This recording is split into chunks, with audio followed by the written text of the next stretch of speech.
Habang may oil price rollback noong pong nakaraang linggo, big time hike naman po ngayon. Sa anunsyo ng oil companies, may taas presyo na 1 peso and 75 centavos sa kada litro ng diesel. 1 peso and 90 centavos naman para sa kerosene.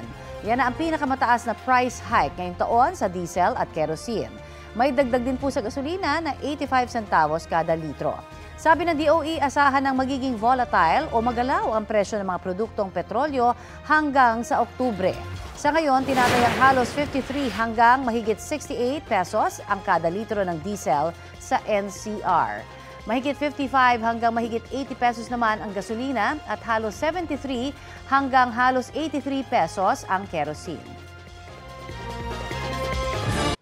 Kapuso, para sa mga maiinit na balita, mag-subscribe sa GMA Integrated News sa YouTube.